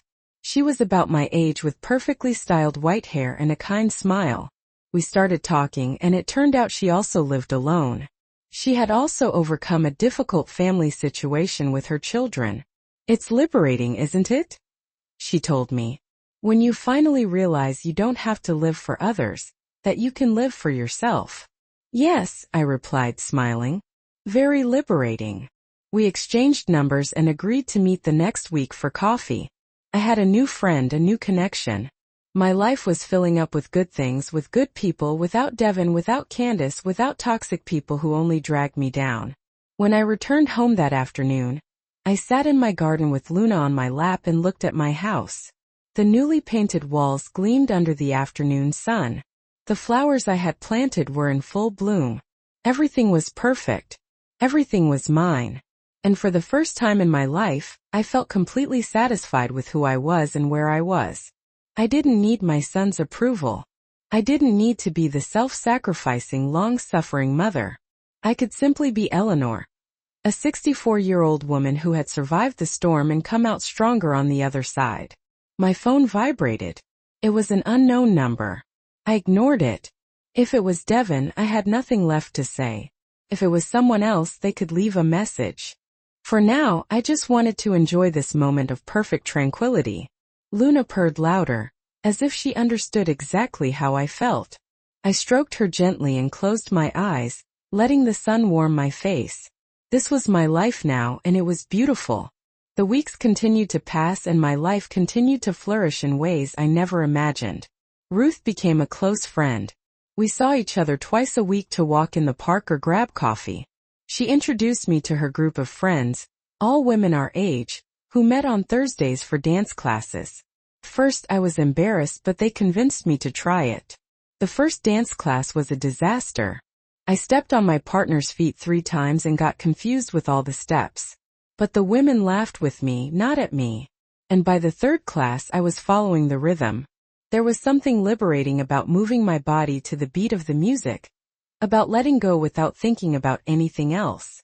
During that hour of dancing, I wasn't the abandoned mother. I wasn't the humiliated woman. I was simply Eleanor dancing. One afternoon after class, Ruth and I went for coffee. She looked at me with that expression I already knew, the one that meant she wanted to say something important. Eleanor, you look different, not just physically. Although you've lost weight and you look radiant, it's something in your eyes, in the way you walk, you're being reborn. Her words filled me with emotion. I feel reborn.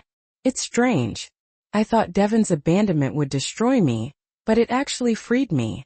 Sometimes people have to leave our lives so we can discover who we really are without them, she said wisely. Meanwhile, I had heard things about Devin and Candace through neighborhood gossip. After leaving the church shelter, they had found a tiny room in a boarding house on the poorer side of town. Devin had found work as a bicycle delivery person, something he never would have considered before. Candace was working cleaning houses. The same woman who had rejected my food for being too common was now scrubbing other people's floors to survive. Mr. Powell told me he had seen them one afternoon. They looked exhausted. Eleanor defeated. Devin saw me and looked down. He didn't even say hello. The shame was all over his face. I didn't feel satisfaction hearing that, but I didn't feel pity either. I just felt a kind of quiet neutrality. They were living the consequences of their choices just as I was living the consequences of mine. One day in October, while watering my plants, I saw someone approaching my house. It was Candace alone. She looked unrecognizable. Her hair was pulled back in a simple ponytail, no makeup. She wore old jeans and a worn-out t-shirt. But the most striking thing was her expression. There was no trace of the arrogance she used to wear like a crown. There was only weariness and humility. She stopped in front of my fence. Eleanor, can we talk? I put down the hose and looked at her. Does Devin know you're here?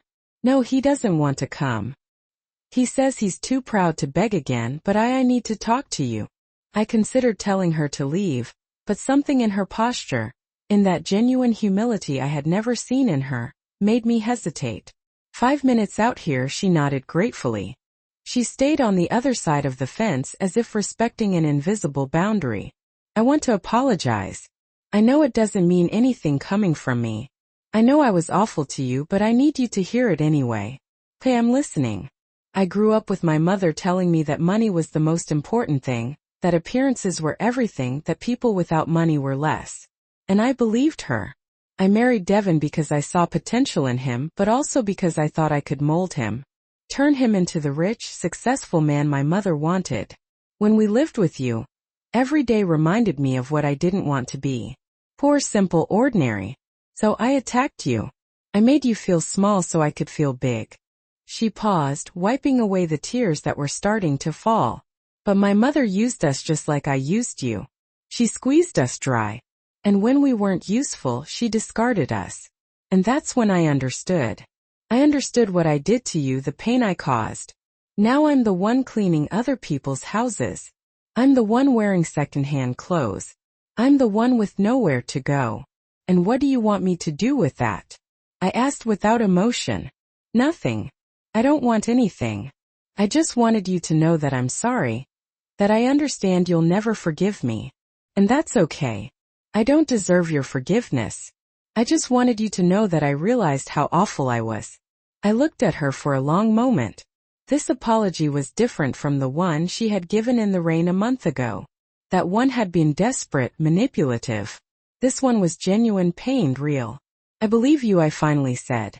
I believe you mean it. But you're right about one thing. I'm not going to forgive you. At least not now. Maybe never. Because forgiveness isn't something that's given just because someone apologizes. It's something that's earned with time and actions. And frankly, Candace, I have no interest in giving you that time. She nodded, accepting my words. I understand. Thank you for listening to me. She turned to leave but stopped. Your house looks beautiful, by the way. It always was beautiful. I was just too blind to see it. I watched her walk away down the street, her shoulders slumped, but with something akin to peace in her gait. I didn't feel victory. I didn't feel anything in particular, just a quiet closing of a chapter. That night, Jasmine came to visit me with news. Vivian's trial is scheduled for next month. My contact at the prosecutor's office says the evidence is solid. She'll probably spend several years in prison. Poor Devin, I said automatically. Then I was surprised by my own words. Jasmine looked at me curiously. You still worry about him? He's my son. A part of me will always worry, but that doesn't mean I'm going to rescue him. Can be two things at the same time. You are stronger than you think. Eleanor, the days of November brought a fresh, renewing air. My routine had become pleasant. I woke up early, made coffee, played with Luna, tended my garden. Thursdays I went dancing. Sundays to the park with Ruth. My house was always clean and cozy. I had bought new paintings for the walls, plants for every corner. Everything felt alive and full of light. One morning Mr. Powell knocked on my door. Eleanor, I need to ask you a favor. My nephew Kenneth Ken Davis just moved to town. He's looking for work as an accountant. Could you give him some advice? You worked at an accounting office for years. Of course, with pleasure. Ken turned out to be a nice man in his 50s, divorced, with a shy but genuine smile. We talked for hours about the accounting world, about firms that might be hiring. When he left, he thanked me profusely. You're very kind, Mrs. Eleanor. Not many people take the time to help strangers. After he left, I realized something.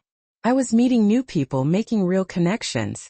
My world was expanding in beautiful, natural ways. I was no longer trapped in that toxic bubble of pleasing Devin and enduring Candace. November turned into December. The streets filled with Christmas decorations. Normally this time of year made me sad because I remembered Christmas with Devin as a child. But this year I felt different. Ruth invited me to a holiday dinner with her group of friends. I accepted gladly. The night of the dinner, as I got ready in front of the mirror, I really saw myself for the first time in months. My face looked fuller of life. My eyes shone. I had recovered something I had lost years ago. My joy. Not the joy that comes from making others happy, but the genuine joy that comes from being at peace with yourself. Luna meowed from the bed as if approving my appearance. I laughed and stroked her. Do you think I look good? She purred, which I interpreted as a yes. The dinner was wonderful. There were 8 of us women, all with similar stories of loss and rebirth. We laughed, ate, and toasted to second chances. For the first time in years I felt part of something, a community, a chosen family. When I returned home that night, I found something on my door. An envelope. I opened it curiously. Inside was a handwritten letter. Mom, I know you don't want to talk to me. I understand, but I wanted you to know that I got a better job. I'm not delivering food anymore. I'm working at an engineering firm again. I don't earn much, but it's a start. Candace and I moved into a small but decent apartment. We're learning to live with less to appreciate what we have. I know I failed you in unforgivable ways. I just want you to know that every day I think about you and everything you did for me. Someday, if you give me the chance, I'm going to prove that I can be the son you deserved all along. Devin, I read the letter twice. I felt something shift in my chest. It wasn't forgiveness, not yet. But maybe it was the beginning of something. The recognition that Devin was changing, growing, learning. I folded the letter and put it away in a drawer. I wasn't going to respond. Not yet. But I wasn't going to throw it away either. Time would tell what to do with it. January arrived with unusual cold. I had ended the year surrounded by my new friends, celebrating at Ruth's house with a simple but joyful dinner. For the first time in decades, I didn't spend New Year's thinking about what I lacked, but thanking God for everything I had gained. One morning in mid-January, while having coffee in my garden wrapped in a thick sweater, I saw a car stop in front of my house. It was an old beat-up car. Devin got out of the driver's seat. Candace got out on the other side. Both looked different from the last time, thinner, more serious. But there was something in their faces I hadn't seen before. Determination. Devin carried a box in his hands. They approached my fence and just stood there waiting. They didn't ring the doorbell. They didn't shout. They just waited for me to decide if I wanted to talk to them. I looked at them for a long time. Luna was in my lap, purring. My coffee was hot. My garden was beautiful. I had everything I needed. I could simply ignore them and go inside. But something about the way they were standing there, respectful, patient, made me get up. I walked toward the fence, but I didn't open it. What do you want? Devin lifted the box. We brought this. It's all the documents for the house, deeds, receipts, everything is in your name. But we want you to know that we would never ever try to take your home. I talked to a lawyer and signed this. He pulled out a piece of paper. It's a legal waiver of any right to the property. Even though I technically had no right, I wanted it in writing so you never have to worry. I took the paper and read it. It was exactly what he had said. A signed and notarized legal declaration. Devin relinquished any claim to my house now and in the future. Why? I asked. Because you sacrificed everything for me for 30 years. You bought this house to give me a home. You worked yourself ragged to give me an education. And I repaid you by spitting in your face. The least I can do is make sure no one can ever take the only thing you have. Candace stepped forward. Eleanor, I also want you to know something. I got a stable job cleaning offices. It doesn't pay much, but it's honest. And every day when I clean floors, I think about you. About how you cleaned your house with such care while I mocked it. About how you cooked delicious food while I rejected it. I learned that honest work has dignity. Something my mother never taught me. My mother is going to prison. Devin continued. 5 years. The judge said. Part of me feels relieved. She can't manipulate anyone else. Candace and I are in therapy. We're trying to understand why we made the decisions we made, why we were so cruel to you. I looked at both of them. There was something genuine in their words, something that hadn't been there before. I'm glad you're working on yourselves truly, but that doesn't change what happened. We know that, Devin said. We're not here asking for forgiveness. We don't deserve your forgiveness. We just wanted you to know that we are changing, that we learned, and that if someday, maybe years from now, you decide to give us another chance, we'll be ready. But if you never do, we'll understand that too. I took the box of documents. Anything else? Candace pulled an envelope from her purse. This is for you. It's $500. I know it's not much compared to everything you gave us, but it's what we could save in these months. And every month we're going to give you more until we've paid back everything we owe you. Every single penny you spent on our wedding, our food, everything. I don't want your money, I said automatically. Please accept it, Devin insisted. Not for us, but for you, because you deserve to recover what you invested in us. Because you never should have had to pay for any of it. I stared at the envelope. $500, a small amount, but for them in their current situation, It surely had required months of saving and sacrifice. Fine, I finally said, taking the envelope. I will accept it, but let it be clear. This does not mean things are okay between us. This does not mean I have forgiven you. We know, they both said in unison.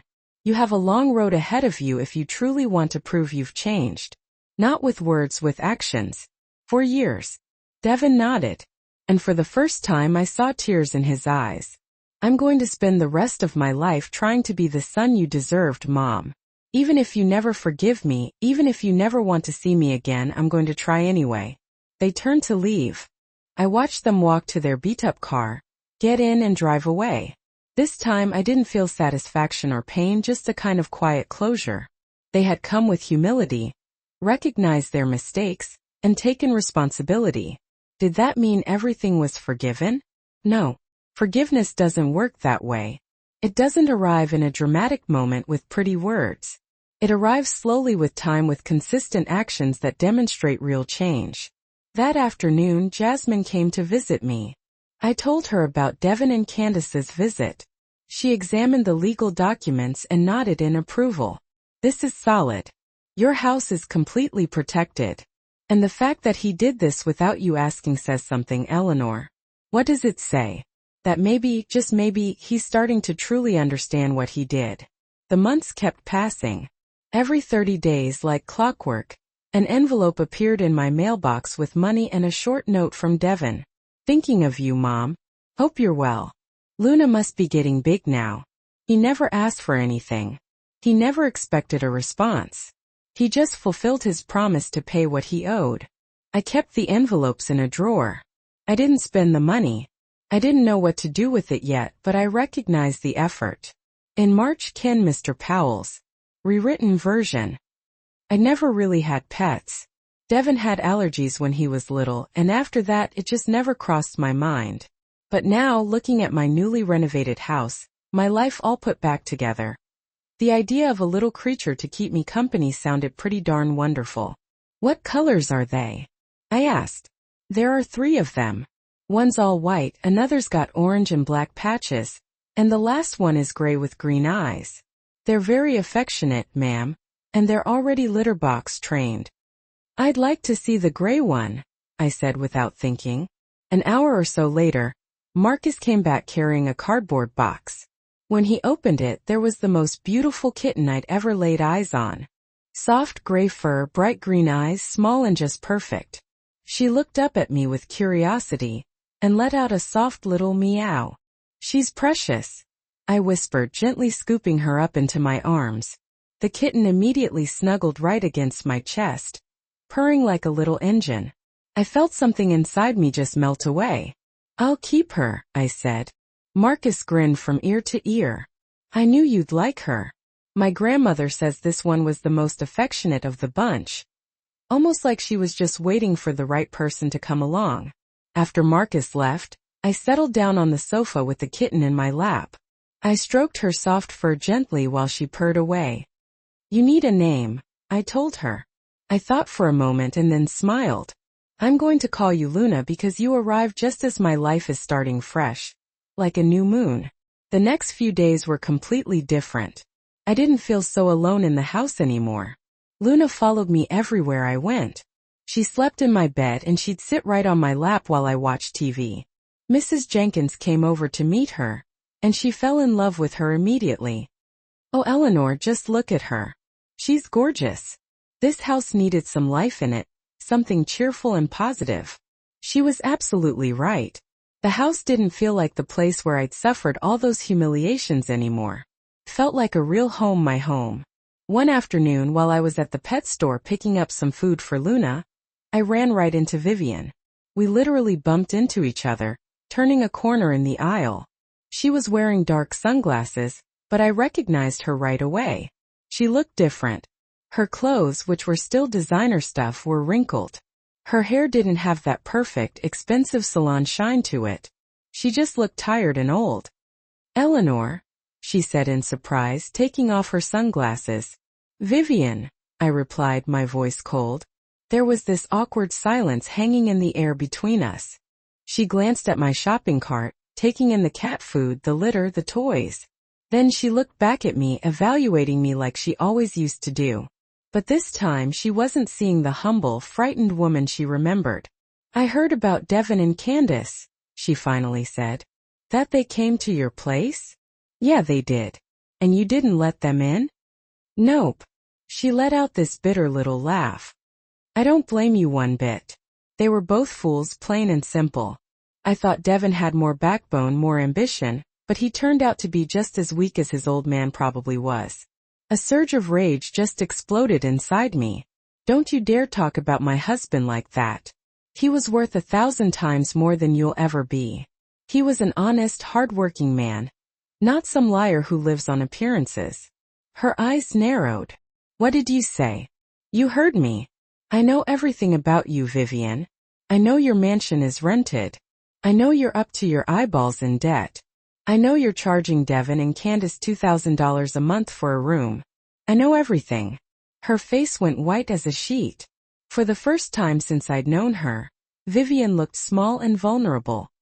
"You don't know anything," she mumbled, but her voice didn't have any conviction behind it.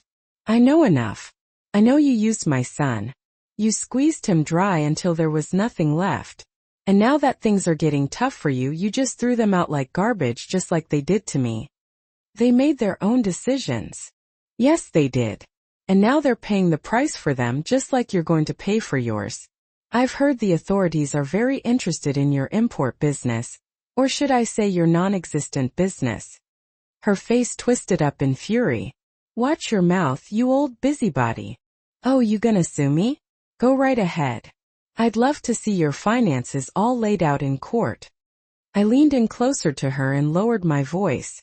"You thought I was some weak, stupid woman, someone you could just belittle, but you were wrong. I raised my son all by myself. I bought my house all by myself. I rebuilt myself all by myself.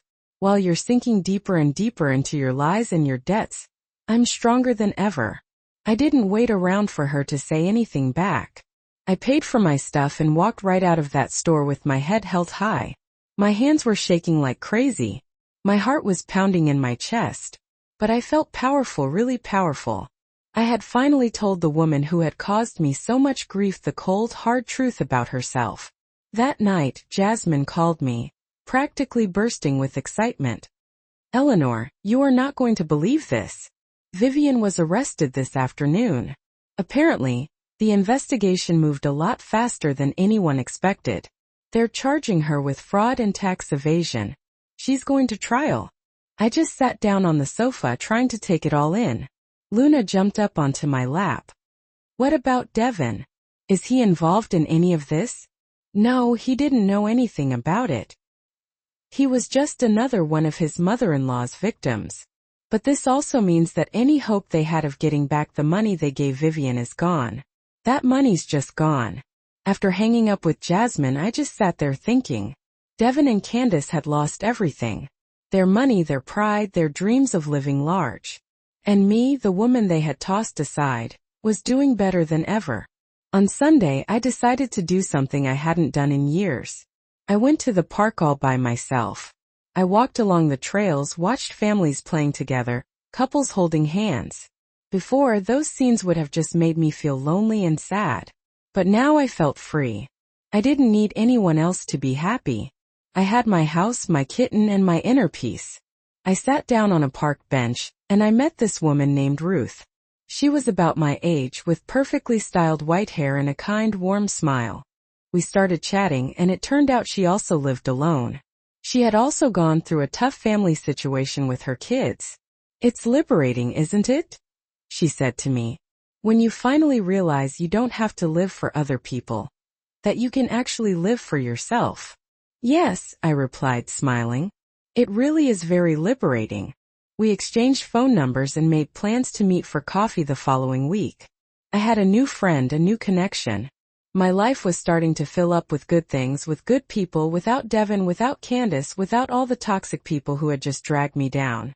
When I got back home that afternoon, I sat out in my garden with Luna on my lap, looking at my house. The newly painted walls were gleaming in the afternoon sun. The flowers I had planted were in full bloom. Everything was perfect. Everything was mine. And for the first time in my entire life, I felt completely satisfied with who I was and where I was. I didn't need my son's approval. I didn't need to be the self-sacrificing, long-suffering mother anymore. I could just be Eleanor, a 64-year-old woman who had weathered the storm and come out the other side stronger than ever. My phone buzzed in my pocket. It was an unknown number. I just ignored it. If it was Devin, I didn't have anything left to say to him. If it was someone else, they could leave a message. For right now, I just wanted to soak in this moment of perfect tranquility. Luna purred even louder, like she understood exactly how I was feeling. I stroked her gently and closed my eyes, letting the sun warm my face. This was my life now, and it was beautiful. The weeks kept on passing, and my life just kept on flourishing in ways I never could have imagined. Ruth became a really close friend. We saw each other twice a week to take walks in the park or grab coffee at a local cafe. She even introduced me to her group of friends, who were all women around our age. They met up every Thursday for dance classes. At first, I was a little embarrassed and hesitant to join in on the fun, but they convinced me to give it a try. The first dance class was a complete disaster.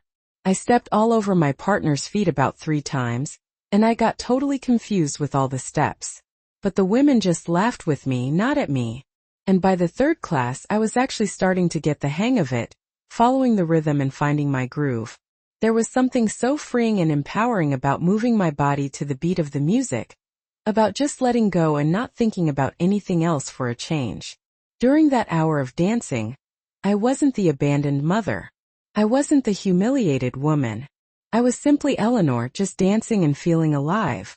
One afternoon after class, Ruth and I went out for coffee. She looked at me with that particular expression that I was starting to recognize. The one that meant she wanted to tell me something important and heartfelt. Eleanor, you just look different, not just physically. I mean, you've lost weight and you look absolutely radiant, but it's more than that. Something in your eyes, in the way you walk. You're like you're being reborn. Her words filled me with so much emotion. I feel reborn, I said. It's strange. I thought Devin's abandonment would just destroy me, but it actually freed me in a way. Sometimes people just have to leave our lives so that we can finally discover who we really are without them, she said wisely.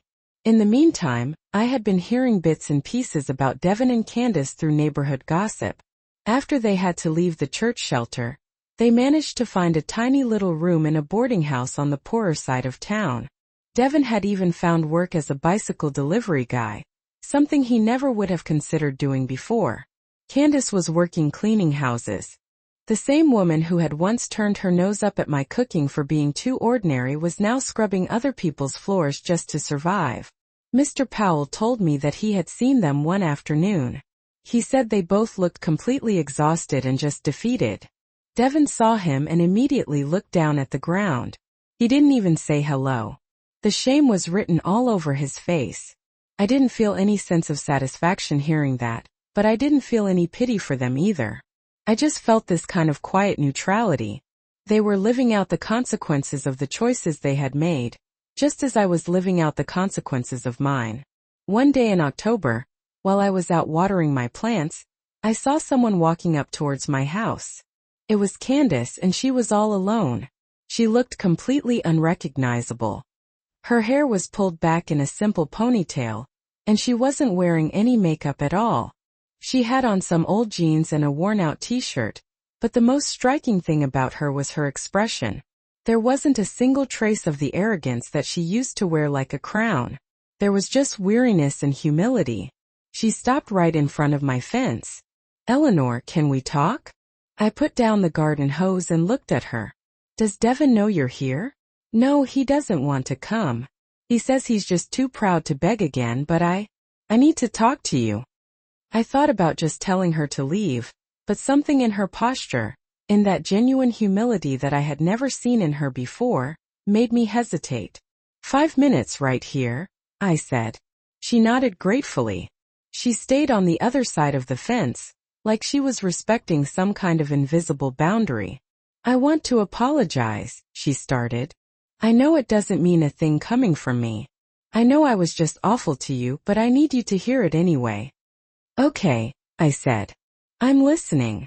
I grew up with my mother telling me that money was the most important thing in the world, that appearances were everything, and that people without money were just less.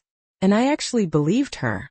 I married Devin because I saw potential in him, but also because I thought that I could mold him, turn him into the rich, successful man that my mother always wanted me to be with. When we lived with you, every single day was just a reminder of everything that I didn't want to be. Poor, simple, ordinary. So I attacked you. I made you feel small so that I could feel big. She paused for a moment, wiping away the tears that were starting to fall down her cheeks. But my mother used us too, just like I used you. She just squeezed us dry.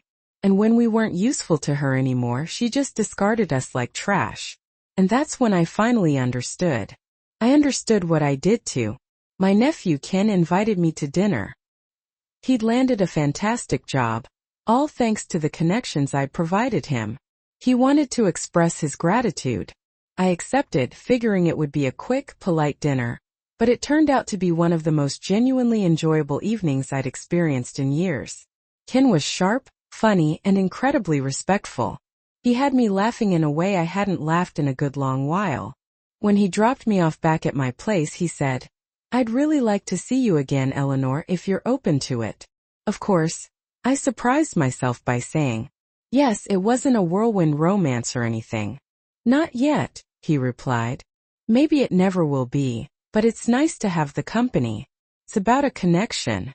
It's the potential for something new, and right now that's enough for me."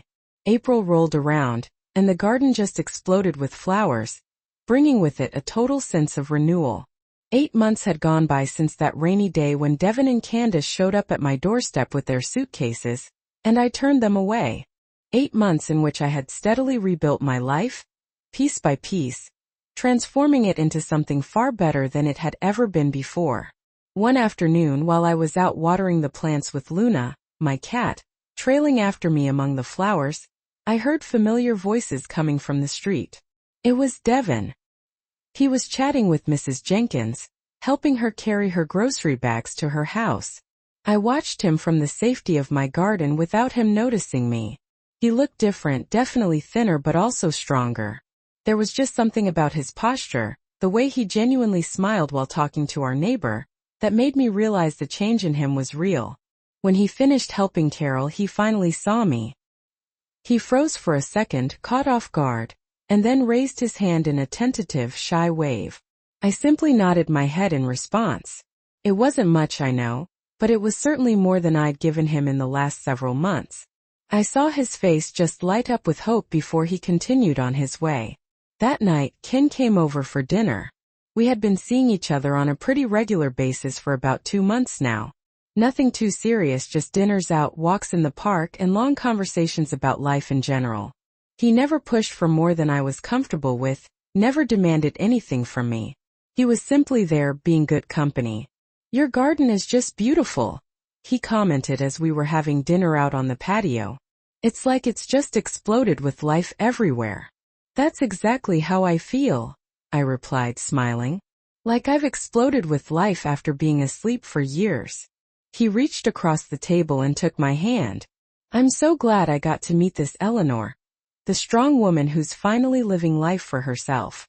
After Ken left, I sat in my living room with Luna curled up on my lap, just thinking about everything that had changed. This house that Candace had so openly despised was now a beautiful refuge for me. The walls that I had painted with my own 2 hands shone under the warm glow of the new lamps I'd bought. The furniture that she had called garbage was now clean and tidy, full of character and memories. Every single corner of the house told a story of my personal rebirth. Devin's monthly envelope arrived as usual, but this time there was something else tucked inside besides the money. A photo. It was a picture of him and Candace in what looked like a local park, both of them smiling genuinely and dressed in simple but clean clothes. Behind the photo there was a short note. "We signed up for community cooking classes. Candace learned to make mac and cheese. It's not quite as good as yours, but she's trying. I'm trying too, Mom. Every single day." I carefully put the photo away with all the other letters. The drawer was now completely full of 8 months' worth of envelopes, silent apologies, and constant effort. Maybe it was finally time to acknowledge all that effort.